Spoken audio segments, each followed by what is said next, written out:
Are you feeling the pressure? Are you feeling the heat to be something, to do something? Look at your life. Look at the misery that you live in. Are you facing it? Look at your family. What a miserable bunch of deadheads they are. The people you have to live with. Have you looked around you and seen the pressure cooker that you live in? There is pressure from everyone and everything in your life. Look at all the things there are to be upset and depressed and worried and stressed about. Take a look at your life, your job, the people in it, especially your family. Look at all of it. Feeling a bit of pressure? Now add all the whispering, hissing little lies that come to your ear from the moment you wake up of a morning to the moment you go to sleep. Are you living in this tormented misery? Because you don't have to. I've lived in it. I still step into it. This is my battle, and you're in a battle as well. Pressure. We're all under pressure. There's been immense pressure and attack on this project just to stop doing these videos. Computers, stopping and seizing up, and power surges, melting motherboards, and renovations and clients and white goods breaking, and there's so many things, friends, family, everything going on to distract, to take and then of course, why are you even doing this? Who's even interested? They all just want to listen to religious folks, those old men with the big beards and curls and, speech, memorizing the scriptures. There's all this attack coming on us, brothers and sisters. But we keep going, because that's the overcoming. That's the overcoming. To lift your head up above it all and go, no, I'm not going to look at the natural. I'm going to go into the portal. I'm going to communicate with my bridegroom, my friend, my deliverer, Yahushua, and I'm going to hear what he says about it and do what he says. Because when he gives us a word, when he gives us as an instruction, it's not heavy. Even if he's chastising us and outright flogging us, his words are not heavy. They're not putting us down. They're not degrading. They're not hateful and spiteful. And when you come to be sober, when you sober up and you repent, apologize, make it right, and keep going, you never hear his voice pummeling you and pounding you down. That's all the enemy, the deceiver, the accuser of the brethren, Ⅎ𝗏. He's a wicked, filthy little liar. So I want to talk about pressure today, guys. We're continuing on in Deuteronomy. We're coming to chapter 11. Let's look at the text. It's called Under Pressure. Hated, persecuted, pressure.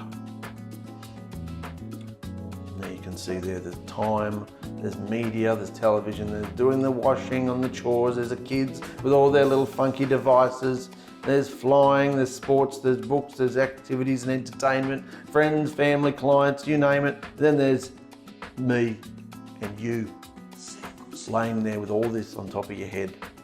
If you choose to come under those status quo mindsets, you don't have to. You can go straight into the throne room. We have direct access to the throne room. So, in our last episode, we were talking about where is Yahushua. We did the whole study towards the end about 𝔹𝕚𝗡. Remember, he's in another dimension. That's what 𝔹𝕚𝗡 means. Now let's talk about where we are.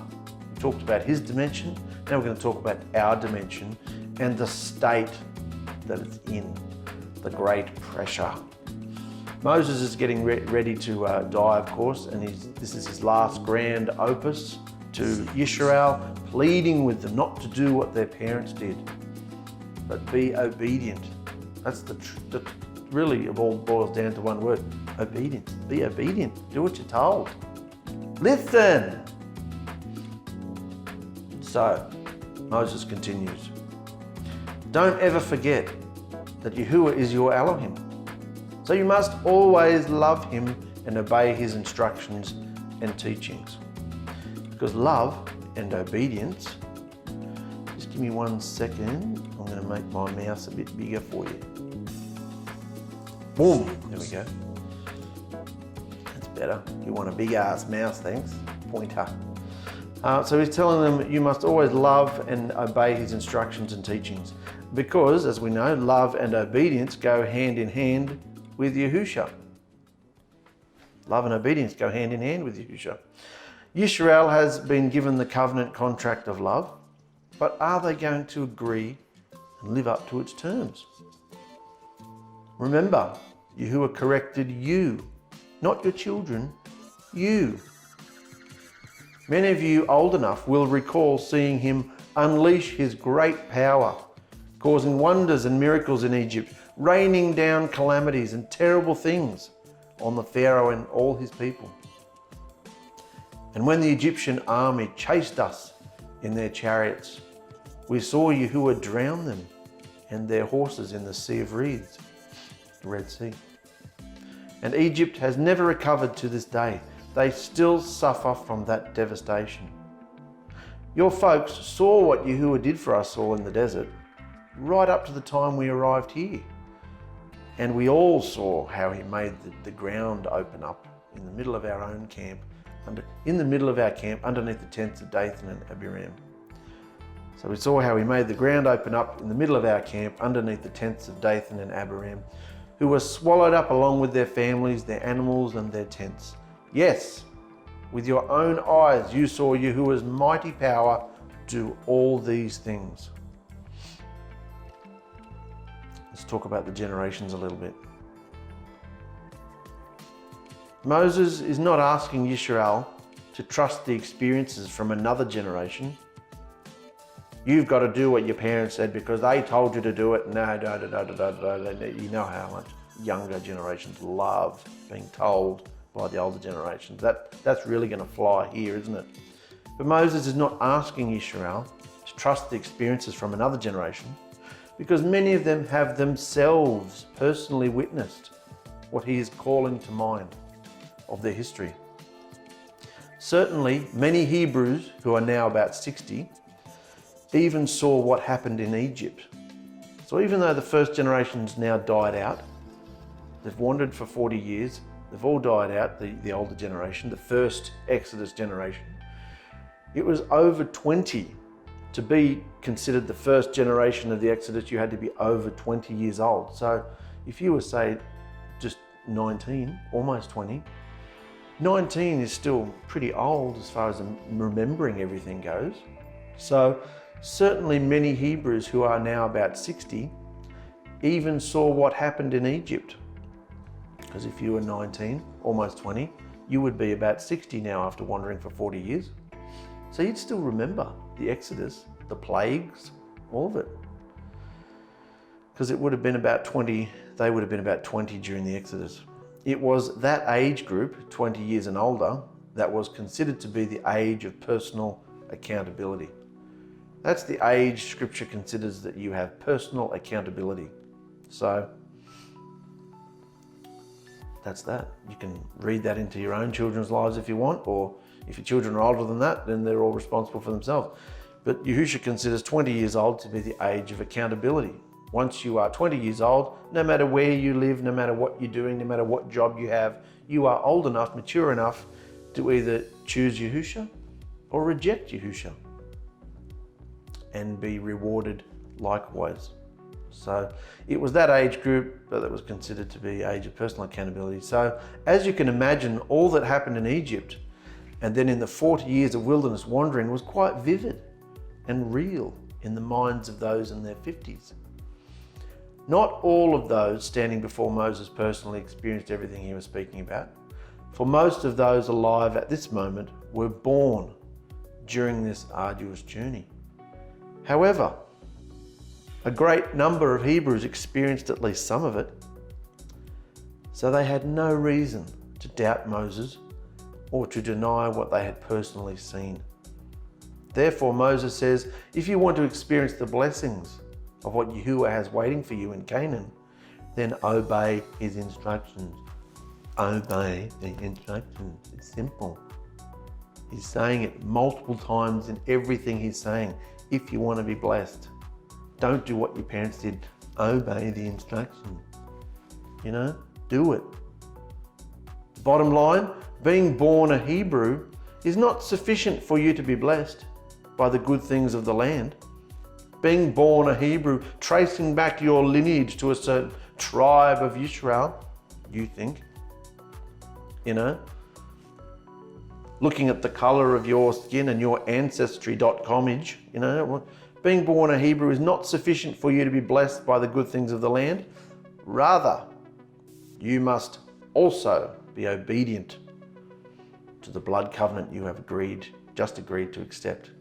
So it does say also, because back in this day it was about being a Yisrael or not. You're either grafted into Yisrael or you're not. Just as today, you're either grafted into Yisrael or you're not. Yisrael is the only nation on the planet who has been given a blood covenant. So, not that we know where we come from today anyway, but all of us have to, and even those who might trace their ancestry back, it means nothing. The circumcision is not of the flesh, the circumcision is of the heart, you know. Repent, be immersed in the name of Yahushua HaMashiach for the forgiveness of your lawlessness and disobedience, and you will receive the gift of the Ruach HaKodesh, set apart spirit, and you'll be delivered. That's the process. That's how to go through the doorway of deliverance. Nothing to do with lineage today. It's 2,000 odd years since Yahushua was here. The scattering has increased. The DNA, the lineages of all wish-wash, you know, everybody's intermixing, giving in marriage and marrying, and even in COVID. People are still refusing to wear face masks, refusing to stay at home, refusing. I'm still going to my church gathering. I'm still gathering, you know. Guys here a couple of weeks ago got busted at KFC because they ordered enough food for about 30 odd people, and so the police went round to their house, and sure enough, there's a big party going on. Stupid. So people are still marrying and giving in marriage while all the plagues are happening. Scripture is true, isn't it? Anyway, the point of this paragraph here is it's got nothing to do with your lineage. You have to be obedient. Obedience was the key to all that lay ahead for Yisrael. So, soon you will cross the Jordan River, and if you obey the instructions and teachings I'm giving you today, you will be strong enough to conquer the land. If you obey the instructions and teachings that I'm giving you today, this is Moses talking to them, but all this is for his bride. This is for us too. If you obey the instructions, you will be strong enough, because he is in his instructions. He is in his living words. And when we do them, meditate on them, think about them, behave them, it makes us strong because it's him. If you obey the instructions, you will be strong enough to conquer the land that Yahuwah promised your ancestors, Abraham, Isaac, and Jacob. There's those ancestors again. It's all about this promise to the ancestors that's coming to fruition very shortly. This land, it's rich with milk and honey, and you will live there and enjoy it for a long time. It's a much better land than Egypt, where Yisrael had to struggle just to water the crops. But the hills and valleys in the promised land are watered by rain from the sky, because Yahuwah your Elohim keeps his eye on this set-apart property. What? Yahuwah your Elohim keeps his eye on this set-apart property and takes care of it all year long. That's a blowout, isn't it?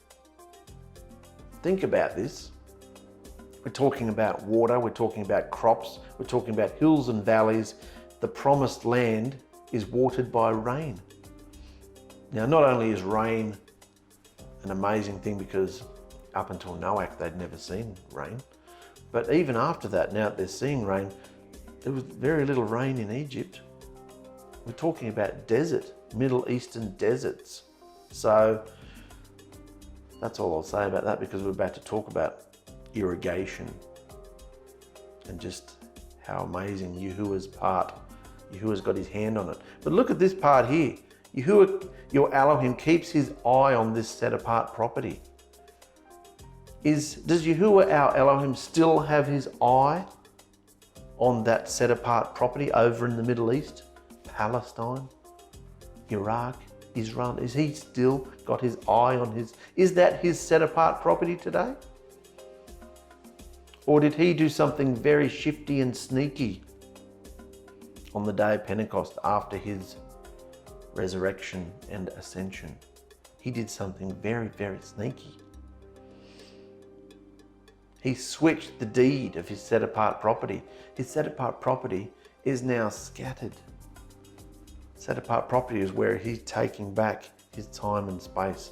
His time, starting with the Shabbat. If you do the Shabbat, you're on the way, because you are dedicating a whole day of every week. Not a day, the chosen set apart day, not any day. The seventh day, Shabbat, you are choosing it, and he's gaining ground in your set apart, in this set apart property of his. We are the temples, the living dwellings. He's taking back his time and space. He's keeping his eye on his set apart property. Never takes his eye off you, off me. Takes care of it all year long. Interesting? Or did you just think it was about land?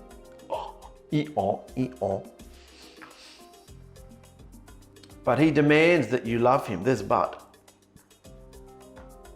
Like big butts, mate. But he demands that you love him and serve him with all your heart and being. For if you do, he'll send rain at the right seasons. If you do, he'll send the rain, the provision, the supernatural provision, protection, increase. He'll send the rain at the right seasons, So you'll have more than enough food, wine, olive oil. There will be plenty of grass for your cattle. Take this into your 21st century minds of what you need in your life. Maybe some of the things you might want as well. If there are upright requests and desires of your heart, they may not be needs, but they might even be wants. If you are obedient, you will have more than enough. That's what shalom means. Mental, physical, financial, secure, looked after, general overall sense of health and well-being and protection and favor. We will have that. But, there's his but again. He's always putting his but in the text, isn't he? But, watch out. Watch out.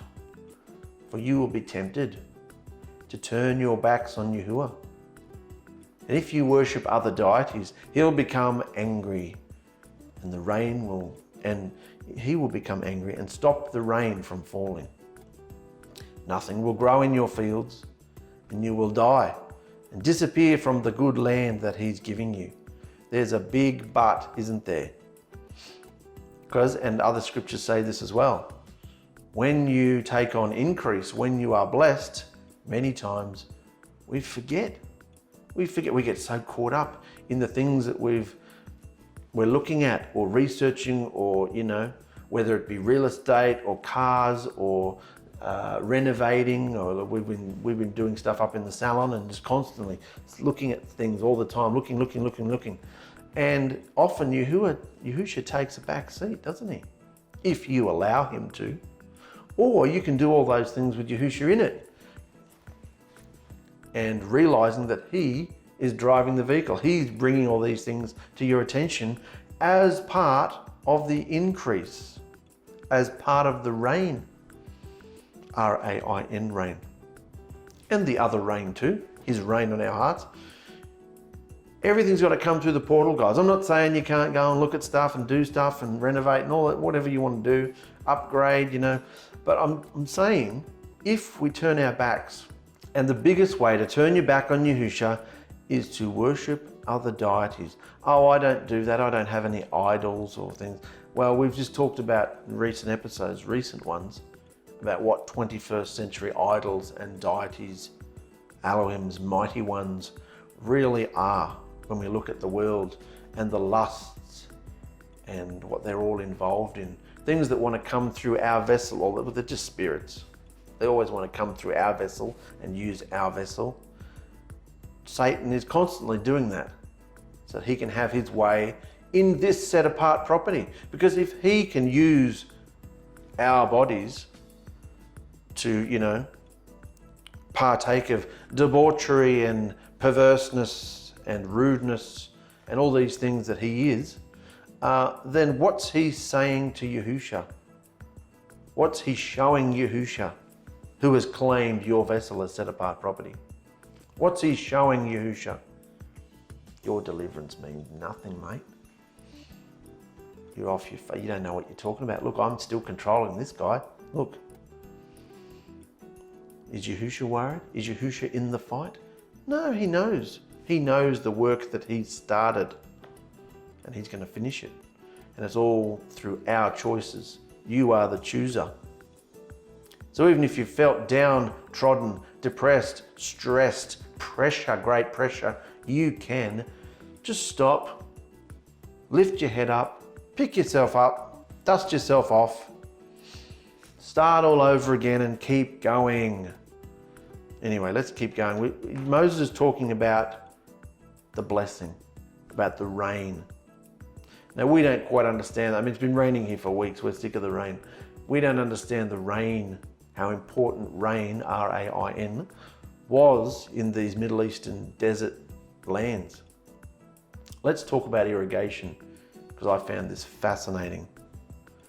I've been doing a lot of gardening lately, and irrigation is a big problem. Not when it's raining, but prior to this, we didn't have any rain for a little while. So irrigation is important, particularly on young crops, young plants. Not too much, but the right amount. Irrigation is the process of applying controlled amounts of water to plants, crops, and land at needed intervals to help growth, typically by means of channels. Irrigation helps to grow agricultural crops, maintain landscapes, and revegetate disturbed soil in dry areas and during periods of less than average rainfall. Just in case you didn't know what the word irrigation means, that's what it is. Irrigation is giving water to plants, basically. Giving the plants a good old drink. Let's bring this into this era so we can really understand what Yahusha was promising Yisrael. Because notice a paragraph up, he says, Egypt is crap. This new land you're going into is much better than Egypt. Egypt, you had to do it all yourself.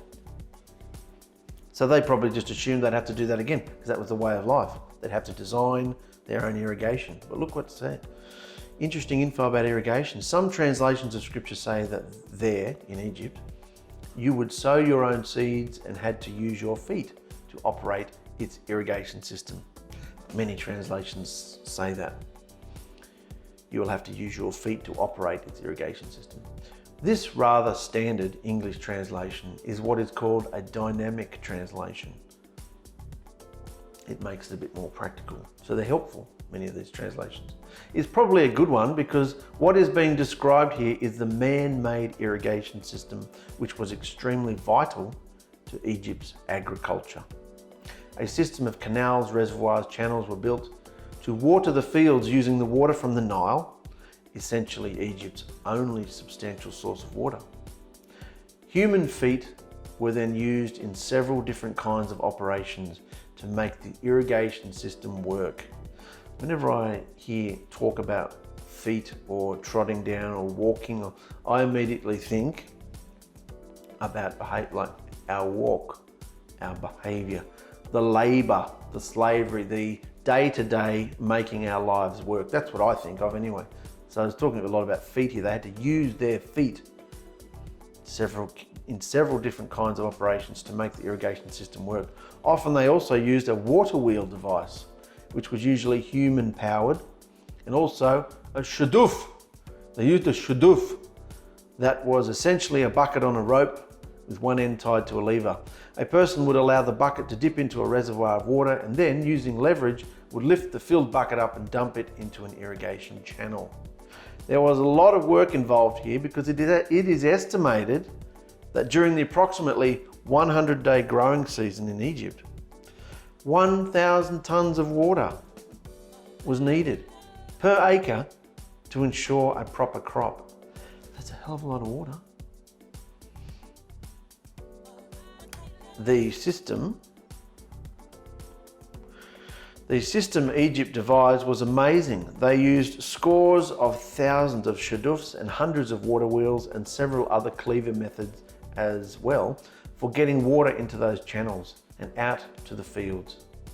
But don't confuse this process with the natural overflow of the Nile during the flooding season that didn't really water the land to its benefit, since the land needed rich nutrients contained in the silt to fertilize the fields before they were planted. So just because if there was a heavy rain and the Nile overflowed and flooded everywhere, that's no help, because a flood does not help the crops. The flood washes it all away.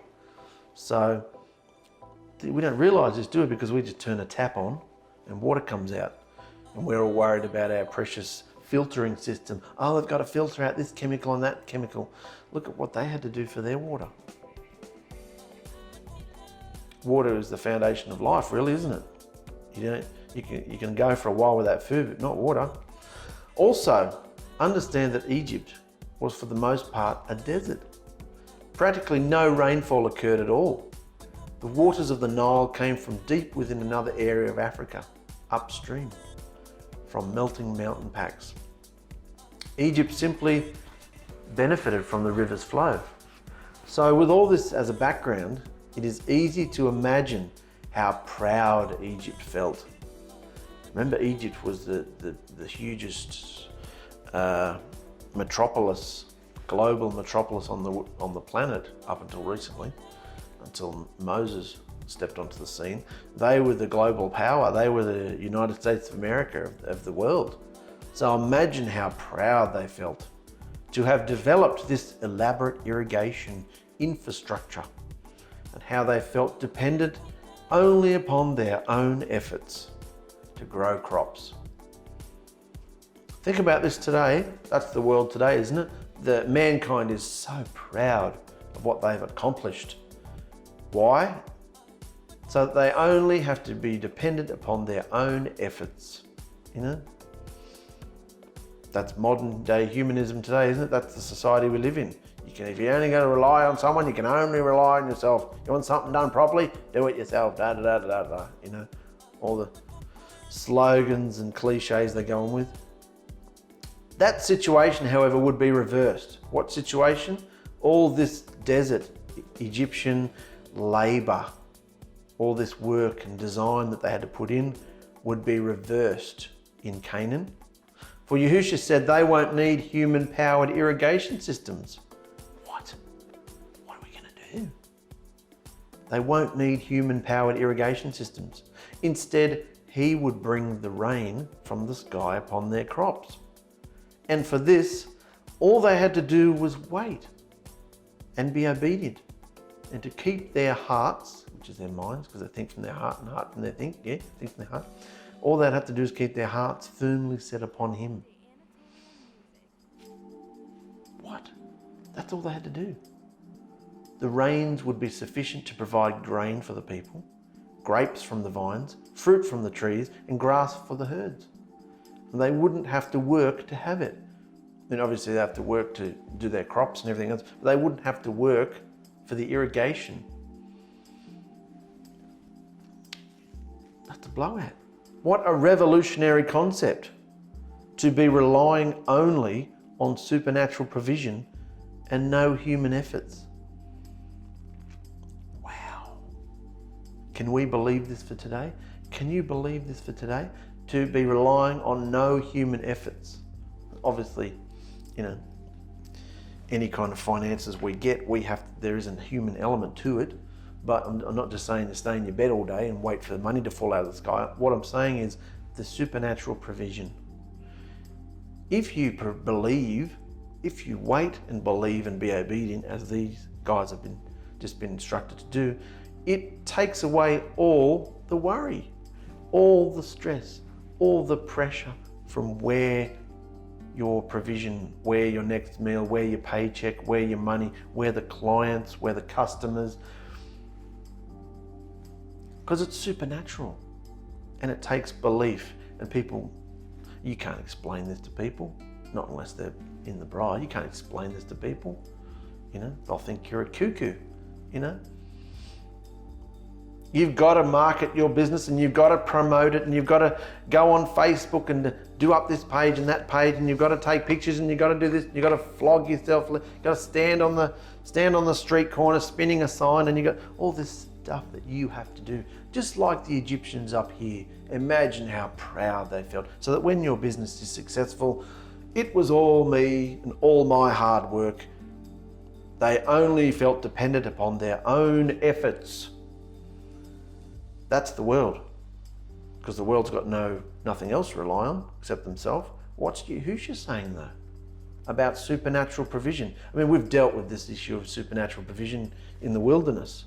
The shoes didn't wear out, the manna, the quails, he fed them, the testing, the fire pit, what's going to happen, our test. But can we believe this, guys? What a revolutionary concept, to not be worried and not be, relying on Yahushua. Egypt was a relatively flat land, but Canaan is generally hilly with the resulting valleys. Egypt was like any other land on earth in that it became whatever its inhabitants made of it. But Yahushua says that he keeps his eye, what about that? He keeps his eye on the land of Canaan and looks after it because it's a very special piece of set apart real estate to him. It's a very special piece of set apart real estate to him. Real estate that began in marriage in the garden, but was ripped from him through disobedience. Slowly but surely though, he's been gaining back ground, his time and space, 1 meter at a time, 1 foot at a time, through the throne of the ark in the most set apart place in the tabernacle, and now on the throne of his bride's heart. Little portals scattered all over the world, preparing and awaiting his return. So while all the world is arguing and fighting and waging wars over the holy, set-apart land over in the Middle East, they're stupid. They don't even realise Yahushua's not even there. Yahushua did something sneaky, remember, on the day of Pentecost? He opened up little portals all over, starting with his emissaries, sent them out into the world to spread the word. And now we're all scattered in the world and he's raising up his bride. Little portals, little pieces of divine real estate and property that he's got his eye on, keeping his eye on. He's very sneaky and cunning, isn't he? Little portals scattered all over the world, preparing and awaiting his return. Yahushua no longer holds any special place in his heart for the land of Yisrael, Israel in the Middle East, Palestine, for he is repossessing, taking back his royal time and space through those who will worship him, behave in the truth of his living words, which involves setting apart a very special time, Shabbat, and space, our bodies, which house the anointing presence of his portal doorway. Time and space. Shabbat is just the beginning. You can set aside every day of the week for him if you are obedient, but Shabbat is just the beginning when you first come out of the water. Start resting on the Shabbat. But you can realize that you can have that anointing every day in this living dwelling place, tabernacle. He can have your time and space all day, every day. How much of your tabernacle, of your living temple, are you going to give over to him? Surrender. So, what was Moses talking about? Before we talked about irrigation, he was telling them about the promises to Abraham, Isaac and Jacob. This land you're going in is much better than Egypt. Well, we can understand that now, can't we? This land is much better than Egypt, where Israel had to struggle to water the crops, but hills and valleys, 𝚑𝐴 will reign from the hills and valleys. 𝚑𝐴 your Elohim keeps his eye on the set apart property, but watch out, for you will be tempted to turn your backs on 𝚑𝐴, worship other deities. Nothing will grow. You will die and disappear from the good land he's giving you. So, put all of 𝚑𝐴's instructions into your heart. So put all of 𝚑𝐴's instructions into your heart, keeping them at the front of your mind at all times. Remember the older versions of these scriptures say, write them on the doorposts of your gates and on your houses and doorways and walls. And of course, people just take it literally, start graffitiing their houses and gates. No, let's keep it current, guys. Make it real. Put all of 𝚑𝐴's instructions into your heart. Keep them at the front of your mind at all times, guarding your ear gates and your eye gates with them, and obediently behave them always. Speak about them with your children over and over again, talking about them all the time, whether you're at home or walking along the road or going to bed at night or getting up in the morning, wherever and whenever. For if you stay true to 𝚑𝐴, you and your descendants will live a long time in the land that he's promised your ancestors. Your families will live there as long as the sky is above the earth. Love 𝚑𝐴 your Elohim by obeying all the instructions and teachings I'm giving you today. Because if you actually behave the way he wants, he'll help you take the land.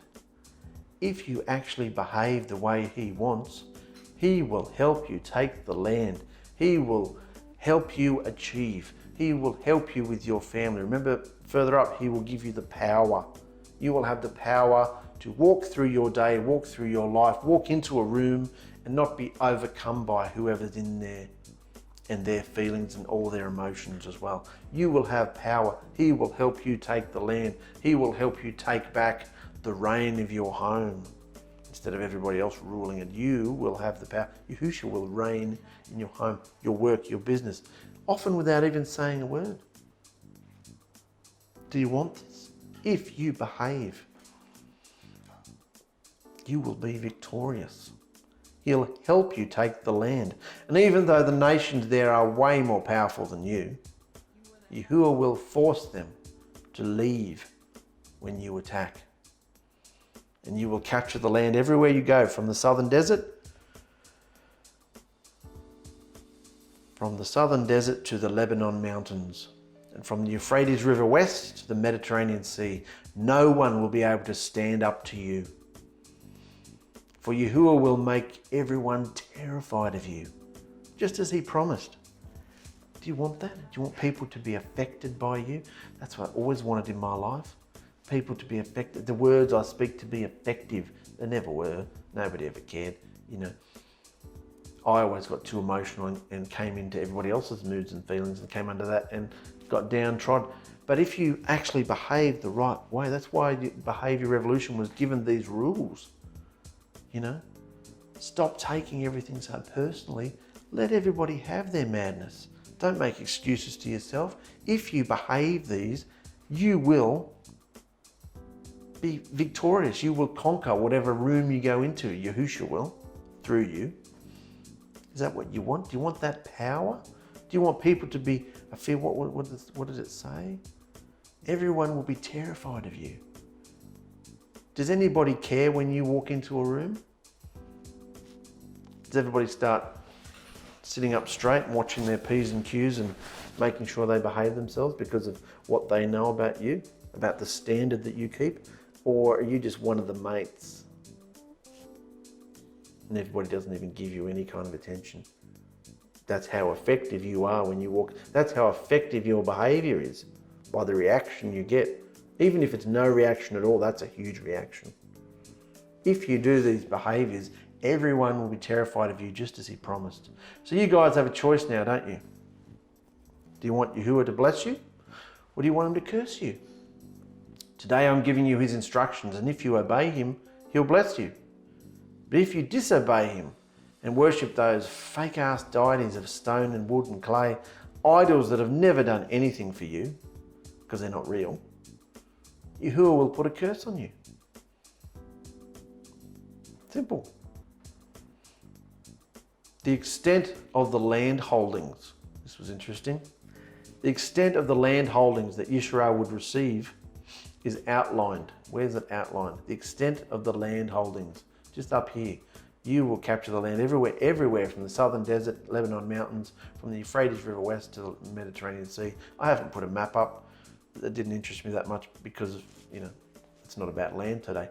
But you can look at those borders if you want to. But the interesting thing to see is that the extent of the land holdings that Israel was outlined, only during King David's time did Israel ever possess anything close to this wide range of territory. So all those parameters listed in scripture, Israel's never fully encompassed and reigned and taken them over. Never really had them, possessed them. Only during King David's time did Israel ever possess anything close to this wide range of territory. In essence, this is the heavenly ideal for the massive land set aside for Israel's possession. But since the deal was conditional and the Hebrews started breaking the terms of the covenant almost immediately after crossing the Jordan River, the penalty, the curse, was that Yahushua didn't expel all the people that occupied Canaan. And so Yisrael never gained all that had been set aside for them.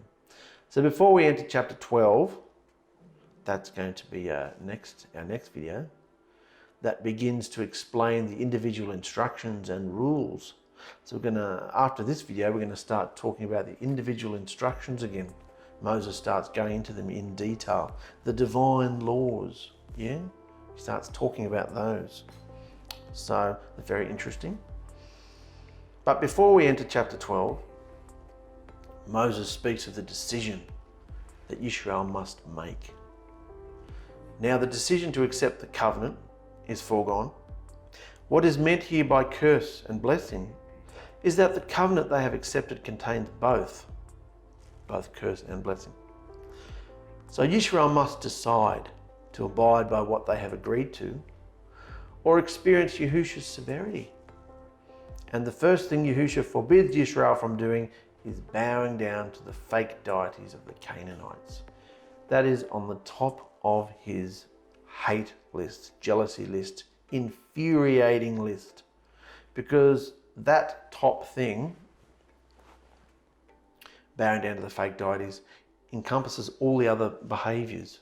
The making of idols, the sexual promiscuity, the temple prostitution, the sodomy, the anal sex, all those things were encompassed because of this one, included, I should say, all those things were involved in the simple thing of worshipping the other deities. Idolatry, let's say idolatry. All those other horrible behaviours were because of idolatry. Because as we know, and we're going to come into further in Joshua's time, prostitution wasn't such a big deal, but temple prostitution was, that's just one example. Sexual intercourse isn't such a big deal, even among unmarried people. Not a huge deal, not ideal, but it's not a huge thing.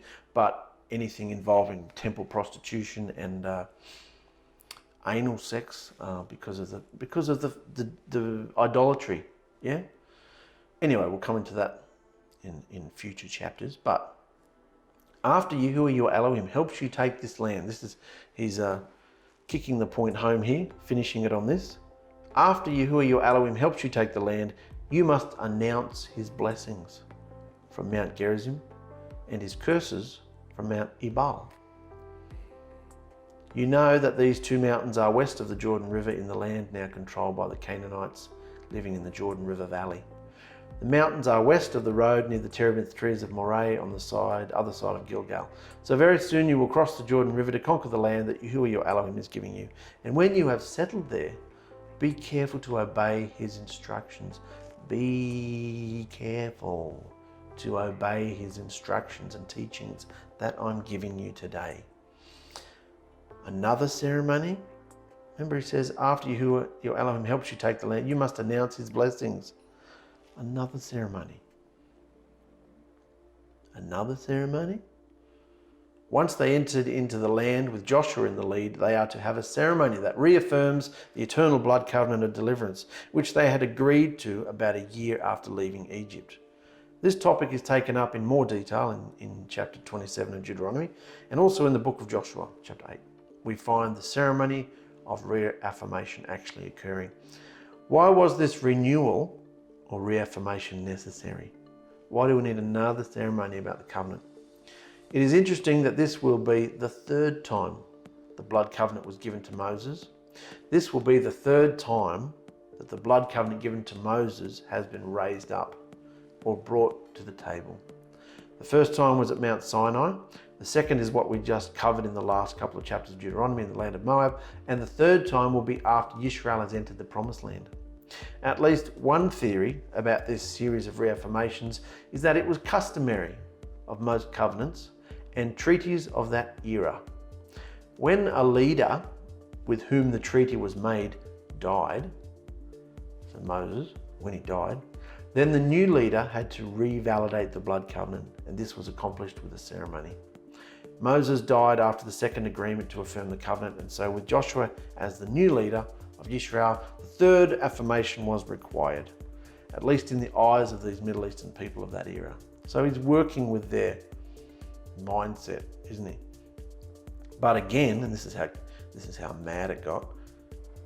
This is crazy. Again, in the eyes of the people, it also probably had to do with leaving behind the spiritual authority of one territory and entering into spiritual fear, entering into the spiritual sphere of influence of another. Remember all these territorial spirits they believed in? Deities that ruled each territory? Leaving one and going into another. That is, as Israel left Mount Sinai, the dwelling place of Yahushua, and entered Moab, where another deity was thought to rule, it would have been customary to reaffirm a treaty with the spiritual authority over that land. Recall, as we've discussed on numerous occasions, that the ancients thought that various Elohims controlled various parcels of land, so it was a basic necessity of all treaties that a vow was made, and that a vow by definition meant invoking the name of a certain deity, and it had to be the one who was in charge of the territory where the treaty was made. If one were in Egypt, then Egypt's deity would be invoked, but if one were in Moab, a different idol or deity would have been invoked. By reaffirming the blood covenant in the land of Moab, the name of Yahushua's authority was being attached to that territory. And by reaffirming the covenant yet again in Canaan, Yahushua's authority was being extended to that territory. Cuckoo, isn't it? Yahushua's working with their insanity, trying to bring them out of it. It is interesting as well that the place where this blood covenant reaffirmation ceremony was eventually take place was defined. Where is it? Mount Gerizim and Mount Ebal. The road to Shechem cuts in between them, with Gerizim to the south of the road and Ebal to the north. Now what is interesting is that it is on Mount Gerizim that the blessings of the Torah, of the instructions, are to be proclaimed. But on the Mount Ebal, the curses are to be proclaimed. Believe it or not, there is logic and pattern behind this choice. Recall our study of the spiritual significance of the direction east. Remember when they were all camped around in the tabernacle? East was the most important. Also recall in our study of how the encampment of Yisrael was ordered such that certain groups were assigned permanent camping locations according to the four major compass directions. East is always preeminent, so when one faces east, what direction is to your right? South. When facing east, Mount Gerizim was to the right, the south. Since the right side is the mightier and the more regal, then Mount Gerizim was given the privilege of having the covenant blessings read from it. As one faces east, then to the left is north, and to the north was Mount Ebal. Left is not necessarily a cursed direction, it's just not as good or mighty as the right. So the curses of the law or the instructions were pronounced from Mount Ebal, that was to the left side, the north. You can go into that yourself a bit more if you find it interesting. I don't particularly find it that interesting, but I've put it there so you can see that even the directions and the mountains that they were told to declare things from had meaning. It meant something to them, of course, and Yahushua was working with them in this way. By the way, these two mountains, the very place where the blood covenant given to Moses was reaffirmed, now lies in what the world calls disputed territory, the so-called West Bank. However, only those who have no understanding of where Yahushua's true set-apart real estate is, in us, would get into disputes about such poppycock. Poppycock, poppycock. So that was very interesting, wasn't it, about the rain, the rainfall, the irrigation. And dealing with this issue of pressure. Moses is telling them, don't succumb to the pressure to behave like the nations, to go into the land and start honouring their deities. Don't think that their systems are better, because there are nations already in that land who have their own systems and ways and deities and philosophies. You're not to behave like that. You are to do what you've been told to do in these instructions that I'm giving you today. So if you do those instructions, you are going to feel the pressure. But I know I'd much rather feel the pressure from doing the instructions than from not. Because when you don't do them, things don't work. You don't make money, people are upset, miserable, things break down all the time. You have all these calamities in your life and pressure. So if you're gonna have to feel pressure anyway, I'd much rather feel pressure from doing the right thing. So let's kick this point home and talk about persecution, which is the ultimate form of pressure, isn't it? I mean, there's just day-to-day pressure from just living, providing, surviving, dealing with clients and customers and friends and family. There's just normal everyday pressure. Then there's a different kind of pressure, a hatred, an actual on-purpose persecution and hatred. So let's talk about that. What does persecution mean? There's a clue there in that picture. In Hebrew, it's to flame, burning, chase, inflame, kindle, pursue hotly. Are you being hotly pursued? To run after, usually with hostile intent. Put to flight, follow, hunt, be under persecution, to lurk for, hate, oppose against.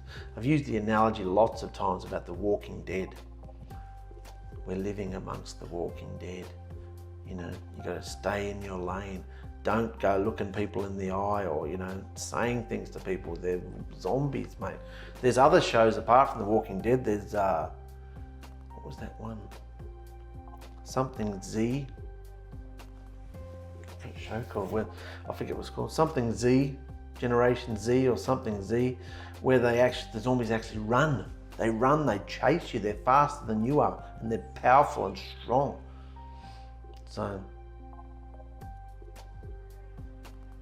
it's left me, I can't remember the name of the show now. Something Z. Anyway, the point is, this is the life we live, guys. We're living amongst the walking dead. There are many scriptures explaining why we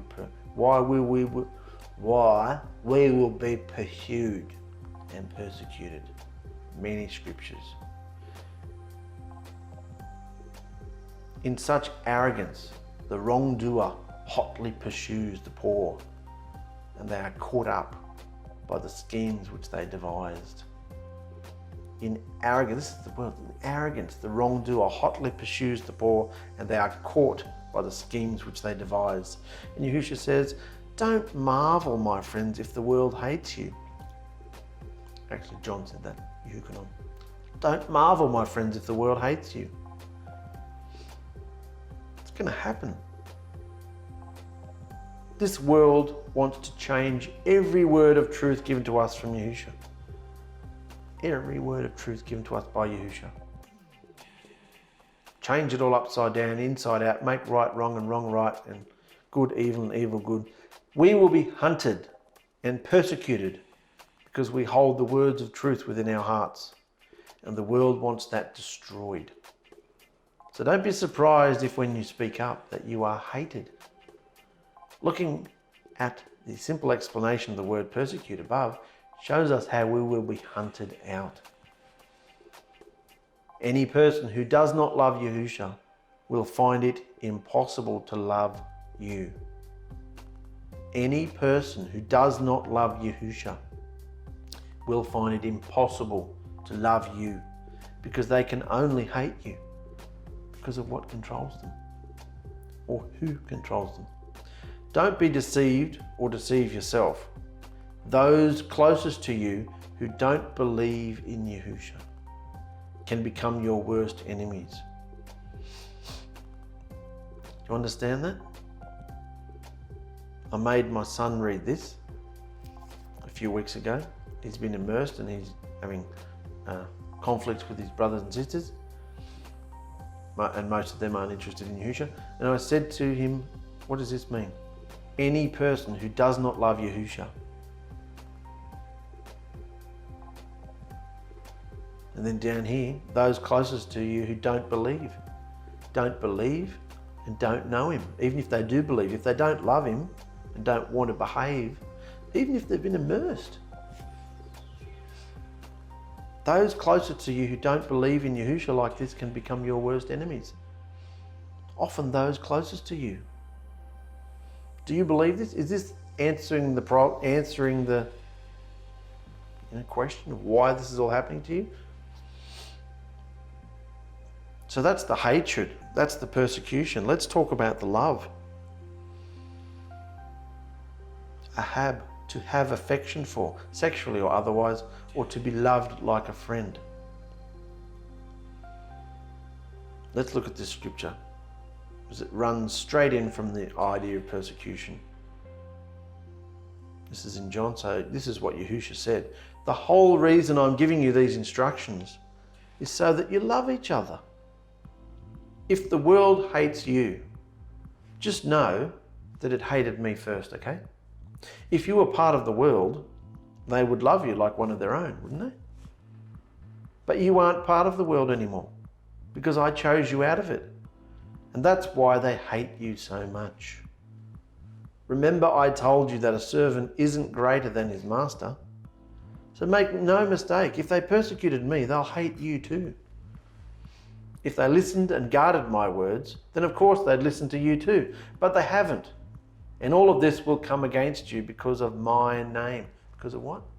My name written on your forehead. All of this will come against you because of my name and because they don't know him who sent me. If I hadn't come and spoken with them personally and done signs and wonders that no one else could do, then they wouldn't know their wickedness, would they? But I came and I did. I came and I did. So now they have no excuse for their evil behavior, do they? For they have both seen and have hated. And remember, anyone who hates me hates my Father too. Which means the words Moses wrote are true. They hated me without a cause. Yeah? They hated Yahusha without a cause. They had no reason to hate him. How nuts must they have been? Or controlled. We've all hated Yahusha before. If you hate his instruction and you hate his way, you hate him. We've all come out of that hatred into the love. Our hearts have been smashed and cracked and, the true love, they've been circumcised. So the words of truth have been written on our hearts. So this is all the opposite to this. We'll come back to that. Did you know that the love of Yahusha can be seen and experienced? Yeah. Did you know that the love of Yahusha can be seen and experienced by all men and women? This was interesting. We always used to think that only those who were immersed could really experience Yahusha's love. Everybody in the world can feel Yahusha's love. However, the difference between worldly love and Yahusha's love is that his words, instructions, are guarded in our hearts and always obeyed. The world keeps its ℓ𝕗𝕗, but cannot keep its love. It's our own choice to live by the zodiac ℓ𝕗𝕗 system, and if we do, we're subject to the authorities of such a system. However, if we choose to live outside this system, and follow Yahushua's instructions of life, then there are no man-made laws against them. Interesting. There's no man-made laws against his instructions. For they handle all the complexities of life and the 𝗪𝕇 system so that we won't be caught up in its web of lies. Yahushua makes a wonderful future for us. That's what you talked about, Moses was saying. This land you're going into is amazing. We will have a wonderful life, a wonderful future. Whereas 𝗪𝕇 destroys all hope and makes us its slave. Just look at the daily news and abroad. 𝗪𝕧𝕚, for example. Everything globally is blowing up, even the weather. And just in case you didn't know, the zodiac 𝗪𝕇 is a global calendar event system. So if you're going along with this with me thinking, what is the zodiac? What's the zodiac got to do with this? Remember, Moses says, remember, don't fall back into worshipping deities. This is the biggest form of idolatry in the world today, and it's thriving today in the 21st century, the zodiac 𝗪𝕇. It's a global calendar event system. You only have to go down to your local supermarket and see what they're flogging for the next festival. Christmas, Easter, Valentine's Day, birthdays, you name it, they're flogging stuff. Father's Day, Mother's Day, Halloween, you know. A global calendar event system, which is really hard to come out of. You will be hated. And it's not even Yahushua in the beginning that your families hate you for. It's just because you start telling them you don't want to come to Christmas anymore. That's enough. Forget Yahushua, that's enough for most families to hate you. What? You're not coming to Christmas? You're not celebrating your birthday anymore? Wicked, you've gone into a cult, you know.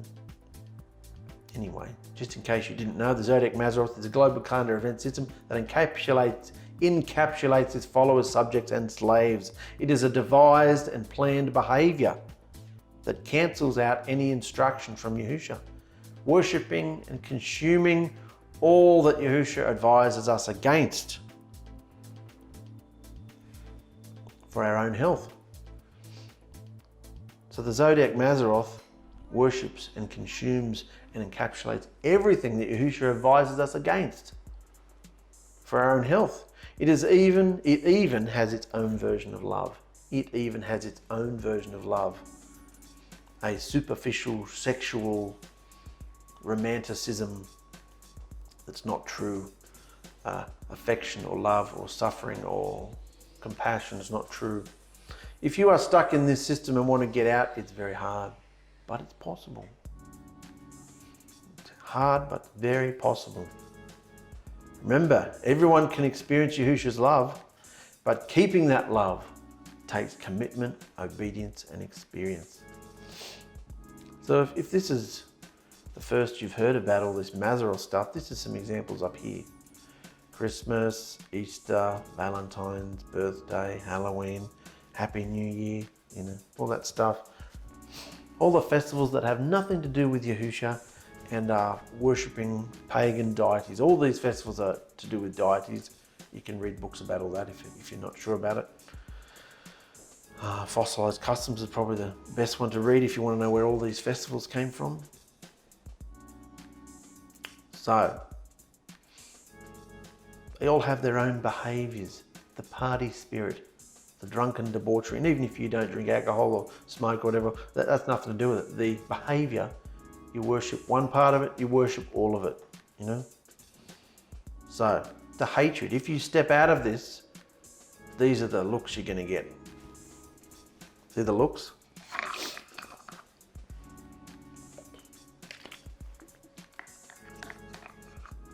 Even without saying anything at times, you think, I mean, sometimes in our life we've done things and said things to cause trouble and we reap the benefits of it. But other times you think, you're baffled. You think, I don't think I've ever met that person before. Why are they glaring at me like that? I say to the kids now, that's a demon. Look at that. Look at their eyes. Look at them. It's glaring at us. They're mad. That's a demon there. So Moses is telling us that we will experience pressure to incorporate. Let's kick this ball home, guys. It's been long enough. Moses is telling us that we will experience pressure to incorporate the systems and lifestyle of the surrounding nations. who we are required to live in amongst until the time. So we will feel the pressure to incorporate the systems and lifestyle of the surrounding nations, to worship, behave and conduct our lives and businesses as the worldly folk do, honouring and giving praise and esteem to their deities, their philosophies, that's well written, isn't it? Their philosophies and mindsets, that should be. But he warns us that taking our eyes off Yahushua and not honouring his living words brings a curse, calamity and devastation. So just as Israel did, we too have a choice which way we will go, who we will listen to, where we will take our counsel from. If you take all your counsel from the world and all your advice, you'll be in devastation, calamity, stress and heartache. Do you face the pressure you live under? Or did you think there was something wrong with you? Are you like this guy down here? You like this guy down here? That's too much pressure to put on me. Look at him. He's overwhelmed. He's fainting. Yahushua says, don't faint. Do you face the pressure you live under, or did you think there was something wrong with you? Yahushua told us about the persecution and hatred if we don't go the way of the world. Even walking incognito and keeping your mouth shut. The spirits that control everyone around you know only too well who lives within you.